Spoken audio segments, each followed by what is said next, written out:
날밤에 주께서 바울 곁에 서서 이르시되 담대하라 내가 예루살렘에서 나의 일을 증언한 것 같이 로마에서도 증언하여야 하리라 하시니라. 예루살렘에 붙잡힌 바울은 이후 본격적으로 재판을 받습니다. 그는 로마로 압송되기 전까지 3번의 신문 과정을 거치는데요. 오늘 23장의 말씀은 그 첫 번째 신문 내용이 나옵니다. 바울은 로마 시민권자임에도 불구하고 유대인들의 사해드린 공원에서 증언하게 되는데요. 왜냐하면 그를 넘겨받았던 로마 군대의 천부장이 그의 죄가 무엇인지 알기 위해서 그를 이 공회에서 증언하도록 시켰기 때문입니다. 그런데 바리새인들과 사두개인들이 모여있는 이 공회에서 바울은 제대로 된 증언도 하지 못합니다. 그가 부활하신 예수님 이야기를 꺼내자마자 사두개인들과 바리새인들 간에 싸움이 붙었기 때문입니다. 우리도 알다시피 사두개인들은 부활, 천사, 영과 같은 것들을 믿지 않았던 사람들이고요. 바리새인들은 그러한 것들을 다 믿고 있던 사람들이었기 때문입니다. 그래서 바울이 한 가지 부활에 대해서 이야기하겠다라고 이야기를 꺼냈을 때 바리새인들은 특히 좋아했습니다. 그래서 그들 중 몇 명이 약간의 호의적인 태도를 보여요. 사두개인들과 바리새인들 간의 싸움이 나는 것입니다.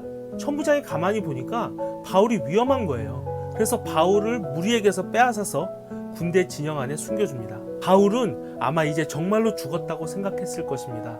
어쩌면 그는 그의 복음의 여정이 여기서 끝날 것을 직감하고 이제 그의 사역을 마무리해야겠다고 생각했을지도 모릅니다. 스데반도 죽었고요. 야고보도 죽었고 수많은 박해받던 그리스도인들이 목숨을 잃었고 이제는 자신의 차례라고 생각했을지도 모릅니다. 그런데 바울은 그날 밤 그곳에서 주님을 다시 만납니다. 오늘 본문 말씀입니다. 23장 11절을 제가 다시 한번 읽어보도록 하겠습니다. 그날 밤에 주께서 바울 곁에 서서 이르시되 담대하라 내가 예루살렘에서 나의 일을 증언한 것 같이 로마에서도 증언하여야 하리라 하시니라. 어떻게 될지 모르는 미래를 두고 있는 바울에게 하나님께서는 다시금 그가 나아가야 할 길을 보여주신 것입니다. 바울의 사역이 여기서 그치지 않고 저 제국의 심장 로마까지 이어질 것을 알려주고 계신 것입니다. 그리고 이 다음에 일어나는 사건은 바로 바울에게 보여주셨던 방금 전 그 비전을 구체적으로 이뤄나가시는 하나님의 섭리를 보여줍니다. 바울이 로마 군대 진영에서 보호를 받고 있었어요. 그런데 유대인들 중 40명이 바울을 죽이기 전까지 먹지도 않고 마시지도 않겠다고 맹세하고 동맹을 맺은 거예요. 이들은 바울을 죽이기 위해서 한 가지 계략을 꾸밉니다.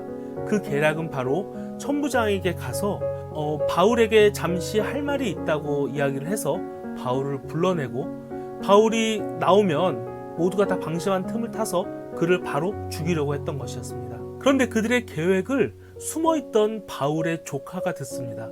그리고 그것을 바울에게 이야기를 하니까 바울이 그것을 천부장에게 이야기해 줄 수 있는 자리를 마련해 줍니다. 이로 인해서 바울은 많은 로마 군인들의 호의를 받으면서 유대 총독 벨리스에게로 무사히 호송됩니다. 거기에 더해서 이 천부장은 바울에게 죄가 없으며 그를 죽이려고 하는 무리가 있다는 편지까지 써서 총독에게 보냅니다. 여러분 정말 할렐루야 아닙니까? 불과 하룻밤 사이에 바울은 유대인들에 의해서 죽을 위기에서 로마 군인들의 호의를 받아가며 로마인 총독에게로 가게 된 것입니다. 주님께서 바울에게 주셨던 비전, 즉 로마로 가서 복음을 전하리라 하신 말씀이 점차적으로 실현되고 있는 것입니다. 하나님께서는 낙담해하고 있는 바울에게 영광의 비전을 제시하셨을 뿐만 아니라 그 비전을 구체적으로 함께 이루어 나가고 계신 것입니다. 제 이야기를 해서 죄송해요. 저는 40 가까이 돼서 신학을 시작했습니다. 제가 계획하고 준비했던 것들이 모두 다 실패하고 낙담하고 있을 때 하나님께서는 비전을 보여주셨습니다.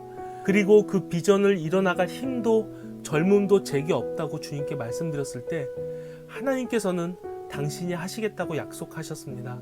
주위에서는 말렸어요. 아이도 있는 아빠가 지금 어떻게 신학을 할 거냐고. 신랄한 표현으로는 미친 거 아니냐 막 이렇게 이야기를 했습니다. 그런데 지금 이렇게 졸업을 앞두고 있어요. 늦은 나이에 신학을 졸업하지만 이제는 내가 아닌 하나님께서 그 비전을 이뤄나가실 것을 알고 있기 때문에 미래에 대한 기대감으로 발걸음을 떼고 있는 것입니다. 청년 여러분, 혹시 앞이 보이지 않아서 낙담하고 있지는 않나요? 주님 앞에서 바로 서고 싶은데, 더 좋은 모습으로 살아가고 싶은데, 그런데 실망과 좌절로 인해서 일어나지 못하고 있지는 않나요? 제가 감히 말씀드리지만 하나님께서는 여러분들에게 비전을 보여주실 것입니다.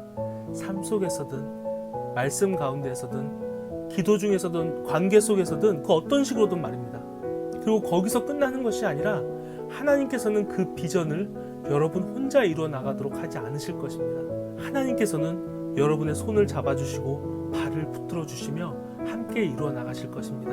공회에서 제대로 된 복음도 전하지 못하고 이제 자신의 사역이 끝났다고 생각할 수밖에 없던 이 바울에게 또 다른 더 큰 비전을 보여주신 그 하나님이 바로 나의 하나님이 되시기 때문입니다. 바울을 향했던 온갖 간계와 술수와 위협을 세계 초인류 군대로 바꿔주셨던 그 하나님이 바로 나의 하나님도 되시기 때문입니다. 나에게 보여주시는 그 비전을 기대하면서 고난 가운데 인내할 때에 그것을 소망으로 바꾸시는 하나님을 의지하면서 오늘 하루도 살아가시기를 주님의 이름으로 소망합니다.